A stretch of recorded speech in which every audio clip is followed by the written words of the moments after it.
बिस्मिल्लाहिर्रहमानिर्रहीम। हम डिस्कस कर रहे हैं सेकेंड ईयर एफएससी का मैथ। हमारा जो प्रीवियस लेक्चर था वो था वेक्टर प्रोडक्ट। हम डिस्कस कर रहे हैं चैप्टर नंबर 7। इसकी एक्सरसाइज डिस्कस करते हैं 7.4। हमारे पास है find a unit vector perpendicular to both A and B and also find sine angle theta. मैंने आपको बताया था जब भी बात हो फाइंड अ परपेंडिकुलर वेक्टर, इसका मतलब हमने क्या फाइंड करना है, ए क्रॉस बी, क्योंकि ए क्रॉस बी जो है वो हमेशा परपेंडिकुलर थी वेक्टर ए के भी, और ए क्रॉस जो बी है वो परपेंडिकुलर वेक्टर बी के भी, यानी ए क्रॉस बी दोनों वेक्टर के परपेंडिकुलर ए के भी और बी के भी। तो हमारा काम क्या है, हम फाइंड करें ए क्रॉस बी। तो मैंने बताया था कि पहली रो में यूनिट वेक्टर लिखते हैं आई जे के, दूसरी में रो में ए के कंपोनेंट 2 -6 -3, फिर बी के कंपोनेंट 4 3 -1।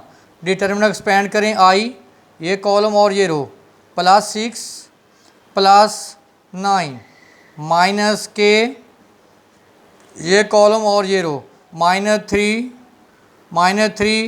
+12 प्लस के, ये कॉलम और ये रो, 6 +24।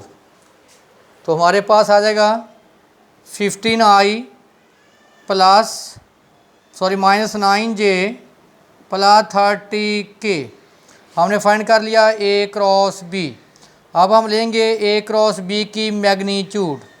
तो क्या आएगा, 15 का स्केयर, मैग्नीट्यूड कैसे लेते हैं, आई कंपोनेंट स्केयर जे कंपोनेंट का स्केयर -9 का स्केयर +30 का स्केयर, ये बराबर आ जाएगा 225 +81 +900।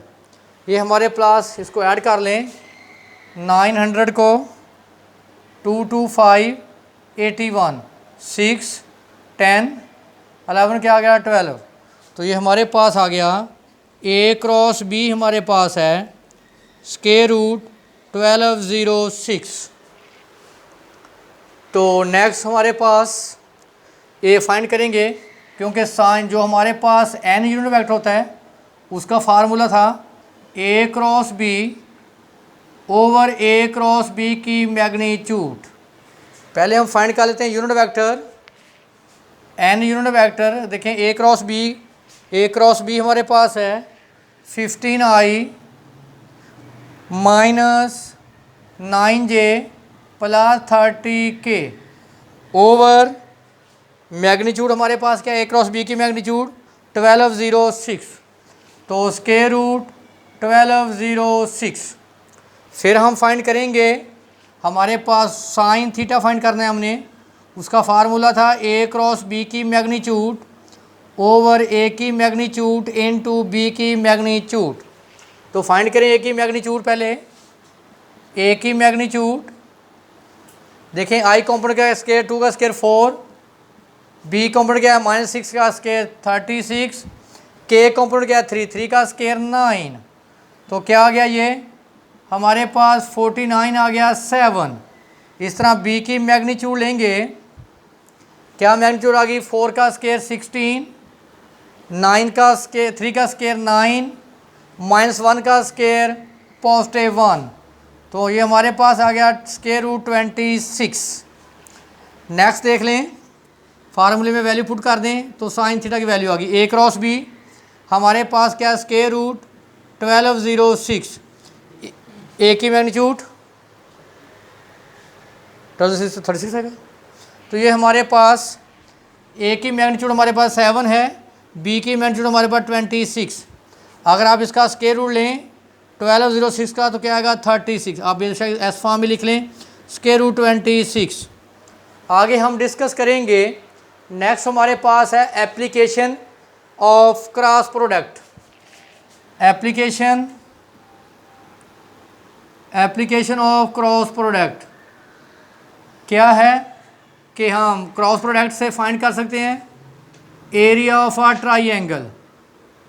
एरिया ऑफ ट्राइंगल क्या फार्मूला इसका होता है, 1/2 ए क्रॉस बी की मैग्नीट्यूड, और हम क्रॉस प्रोडक्ट से फाइंड कर सकते हैं area of a parallelogram.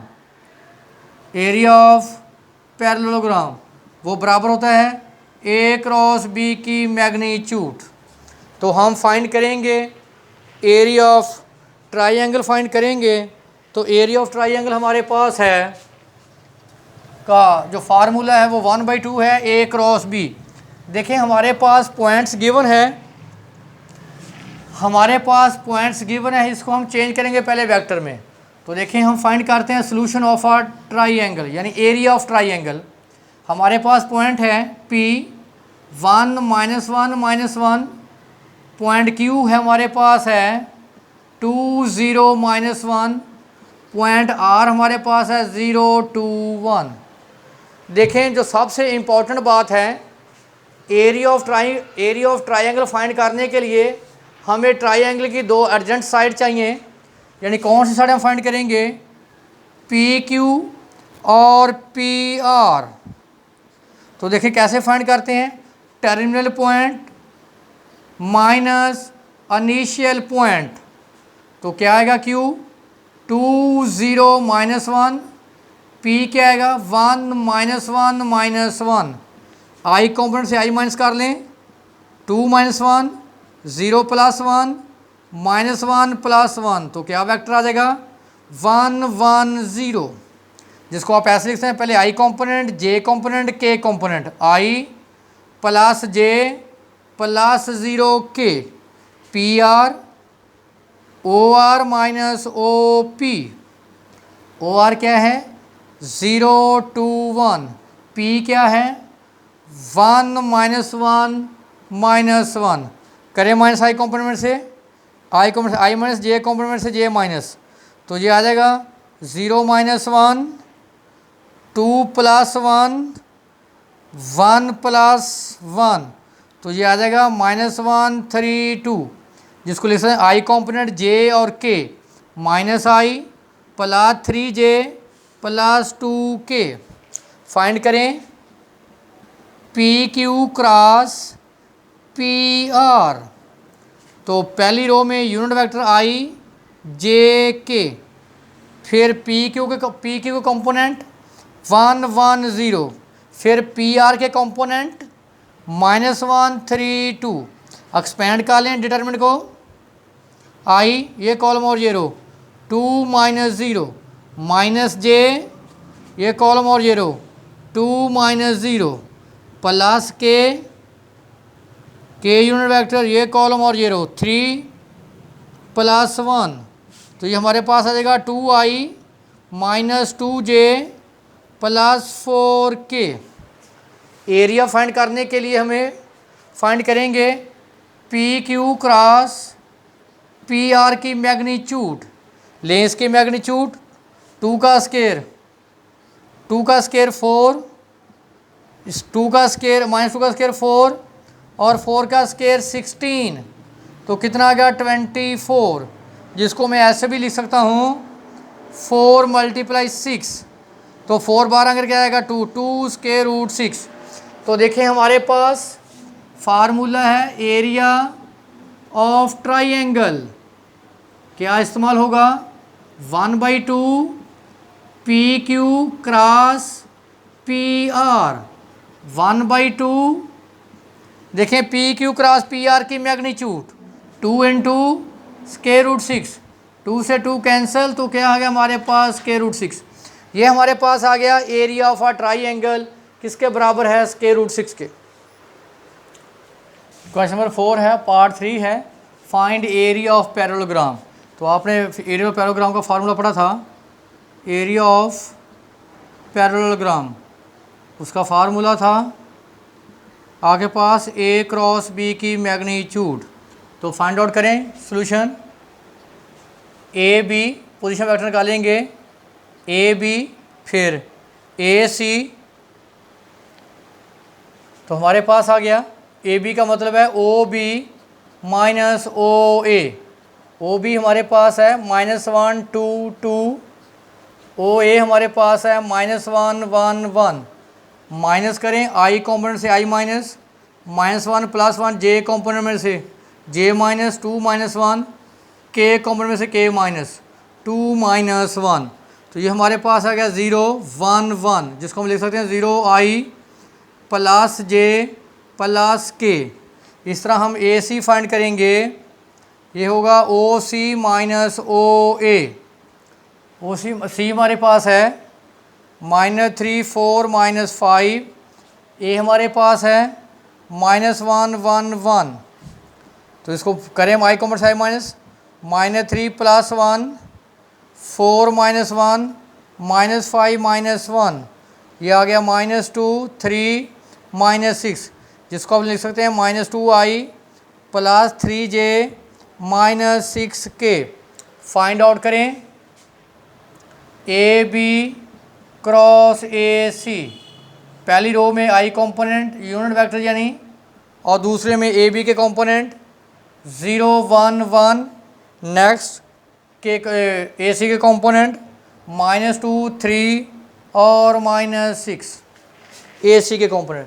Current determinant को expand, A B cross A C आएगा ये कॉलम और ये रो -6 -3 -j, ये कॉलम और ये रो 0 + 2 प्लस के, ये कॉलम और ये रो 0 + 2। तो हमारे पास आ जाएगा -9i -2j प्लस 2k। तो लें इसकी मैग्नीट्यूड, मैग्नीट्यूड क्या आ जाएगी ए बी क्रॉस ए सी की मैग्नीट्यूड। तो लो मैग्नीट्यूड आई कंपोनेंट का स्केयर 9 का -9 का 81, जे कंपोनेंट स्केयर 4, के कंपोनेंट का स्केयर 4। तो ये हमारे पास आ जाएगा 89।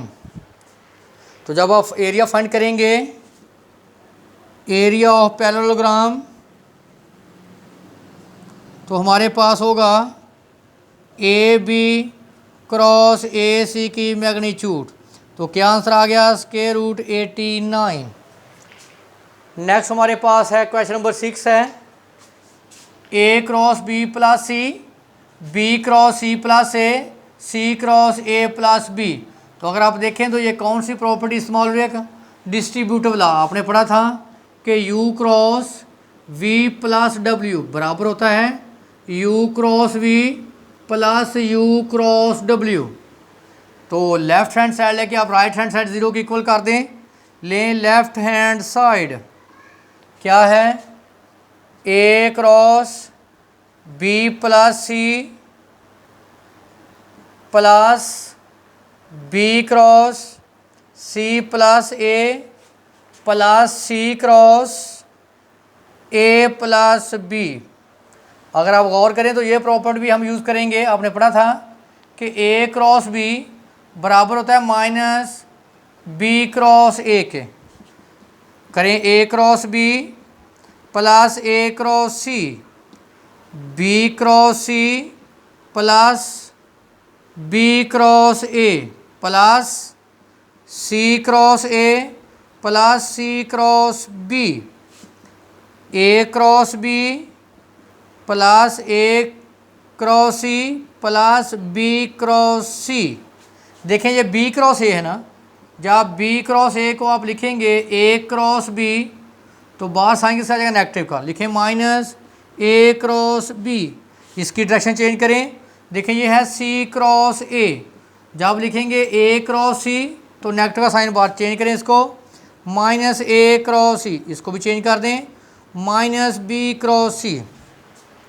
देखें सेम फैक्टर हो, a cross b -a cross b cancel, a cross b plus -ab cross cancel, plus b cross c -b cross c cancel, 0 बराबर राइट हैंड साइड।